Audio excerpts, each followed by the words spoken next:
नमस्कार दोस्तों, विचार मंच में आपका स्वागत है।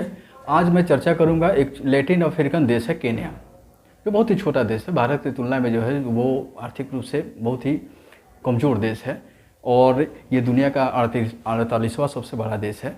और यहाँ की अर्थव्यवस्था जो है बहुत ही लोअर मिडिल दर्जे की है। 36% के करीब में लोग यहाँ आर्थिक रेखा गरीबी रेखा से नीचे के हैं।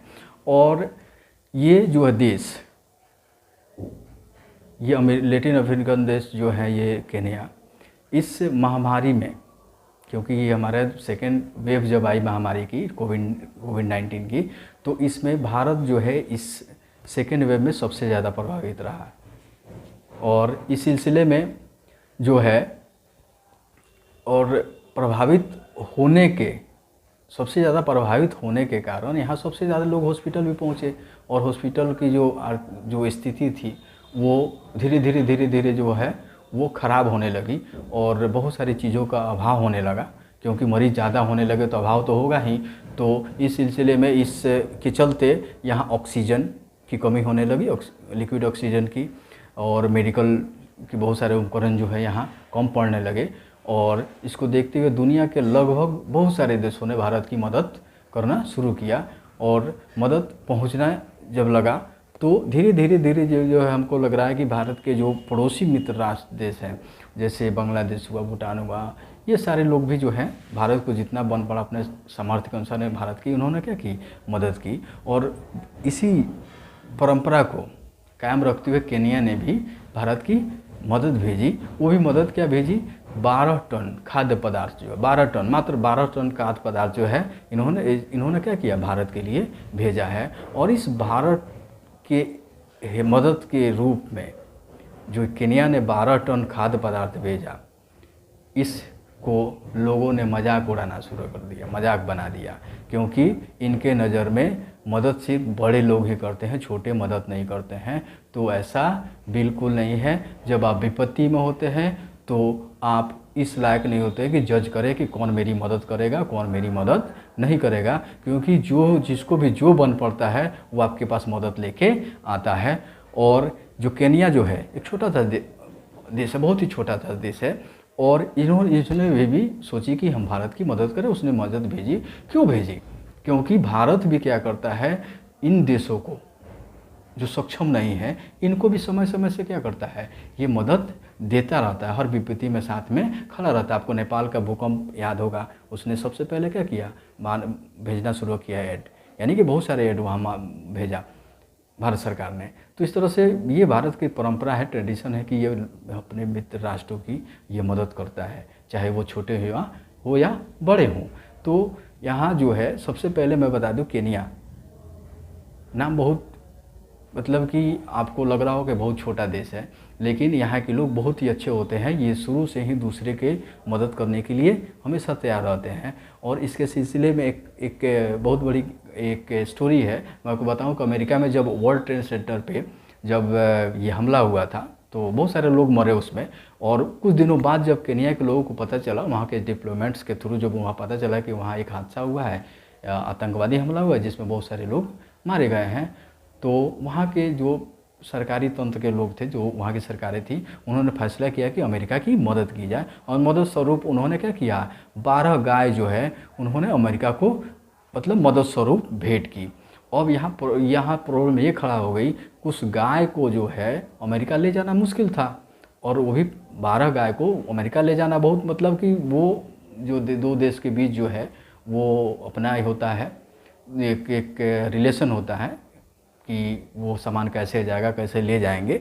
तो अमेरिकन से सोचा कि लाना बहुत ही महंगा का सौदा है, लेकिन यहाँ जो अमेरिकन गवर्नमेंट थी उन्होंने डिसाइड किया उस गाय को वहीं बेच दिया जाए, उस पैसे को एड के स्वरूप, मदद के स्वरूप लिया जाए। लेकिन जब अमेरिकन को पता चला कि ये उसको बेच के पैसा ले रहे हैं, उन्होंने साफ मना कर दिया कि नहीं, हमें वो गाय ही चाहिए जो वो भेज रहे हैं हमारी मदद के लिए। और उन्होंने क्या किया, उस गाय को केन्या से सीधे क्या किया, वहाँ अपने देश मंगाया बहुत ही आदर के साथ। और उस गाय को वहाँ, क्योंकि गाय तो रखना नहीं था सरकार को, किसी न किसी को तो कि वहाँ उसको ऑक्शन हुई, बोली लगी, गाय बिकी।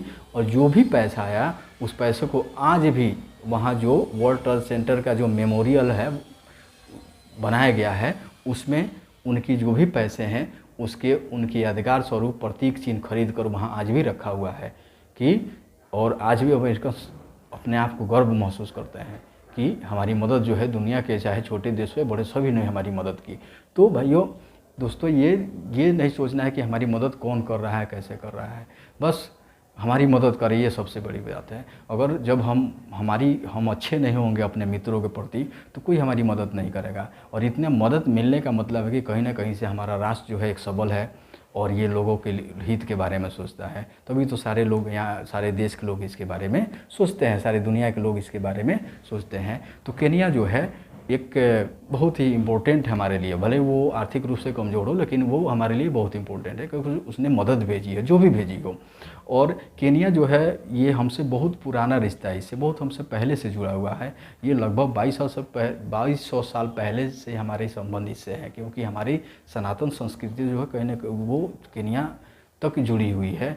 और यहाँ गिनती के जो है दुनिया के गिनती के 6 से 8 देश हैं जिन्होंने आधिकारिक तौर पे ये अधिकार दिया हुआ है कि यहाँ के नागरिक स्वेच्छा से चाहे तो वो कोई भी धर्म अपना सकते हैं। तो वो हिंदुत्व को अपना सकते हैं, सनातन धर्म को अपना सकते हैं। और वहाँ मात्र 1% जो है हिंदू रहते हैं और उनकी आस्था हमारे देश में है, क्योंकि 1% है तो वो आस्था कहीं ना कहीं से हमारे देश से जुड़ी होगी। और कोई भी देश अपने नागरिकों की आस्था को, भावनाओं को बहुत ही अच्छी तरह कदर करना जानता है। अगर वो इसकी भावनाओं को कदर नहीं करता है तो कहीं ना कहीं वो देश उस लेवल तक नहीं पहुंचेगा, तरक्की नहीं कर पाएगा। और इस भावना को ध्यान में रखते हुए कि चलिए हमारी जड़ें वहाँ जुड़ी हुई है तो मुझे भी मदद करनी चाहिए। वो 12 टन का मदद जो है कोई बहुत बड़ी मदद नहीं है, इसको नहीं माना जा सकता है, लेकिन ये बहुत बड़ी है जिसकी आप कल्पना नहीं कर सकते हैं। तो दोस्तों ये जो है ये मदद हमारे लिए बहुत महत्वपूर्ण है। लेकिन हमारे देश में कुछ टूटपूजिए टाइप के बुद्धिजीवी नेता हैं, कुछ लोग हैं जिनको ये लगता है कि केनिया जैसा देश जो है भारत की मदद कर रहा है, भारत की आर्थिक स्थिति या भारत की स्थिति इतनी ख़राब हो गई है। तो ये ऐसा नहीं है भाई कि भारत की स्थिति इतनी ख़राब हो गई कि केनिया उसकी मदद करने लगा। लेकिन ये आप ये कहकर आप भारत की मजाक नहीं उड़ा रहे हैं, आप उस गरीब देश केनिया यानी जो आर्थिक रूप से आपसे कमज़ोर है उसका मजाक बना रहे हैं, इसके रिलेशन को आप मजाक बना रहे हैं, इसके भारत और केनिया के संबंध को आप मजाक बना रहे हैं। तो इस मजाक को छोड़िए, मजाक का समय नहीं है। क्योंकि अगर आपको सर्वाइव करना है, अगर इंडिया को सर्वाइव करना है तो मित्रता तो रखनी पड़ेगी। सारे लोगों से दुश्मनी तो रख नहीं सकते कि सारे से दुश्मनी रख लेंगे तो आप सर्वाइव कर जाए, नहीं। आपके दुश्मन से ज़्यादा आपके मित्र होने चाहिए, क्योंकि जब आपकी विपत्ति पड़ती है तो वो आपकी मदद करते हैं। अगर मदद आर्थिक मदद ना भी करे तो नैतिक सपोर्ट तो ज़रूर करेंगे ही करेंगे। तो इसलिए कोई भी देश हो भाई, आप इसको छोटा ना समझें, इसकी मदद को आप छोटा ना समझें, और ना ही ये समझें कि भारत इतना आर्थिक रूप से कमज़ोर हो गया कि दूसरे इसकी मदद कर रहे हैं, छोटे देश मदद कर रहे हैं। तो इसको बहुत से अमीर देशों ने भी मदद किया है, रशिया किया है, अमेरिका किया है, ये मिडिल ईस्ट के बहुत सारे देशों ने इसकी मदद की है। तो ये नहीं है कि भारत इतना आर्थिक रूप से कमज़ोर हो गया कि ये मदद ले रहा है। मदद नैतिकता होती है, चाहे हम दूसरे की मदद करें या दूसरे हमारे मदद करें। और ये कतई जज न करें कि कोई देश कितना गरीब है वो हमारी मदद कर सकता है नहीं कर सकता है। मदद करना तो एक इमोशनल ये भावना है, नहीं भी करते हैं तो उसके यहाँ जाते हैं कोई विपत्ति में हो तो कम से कम उसको कंसोलेशन तो देते हैं। तो दोस्तों मैं कहूँगा कि आप जो हैं आप एक स्वच्छंद विचार रखिए। ऐसे लोग जो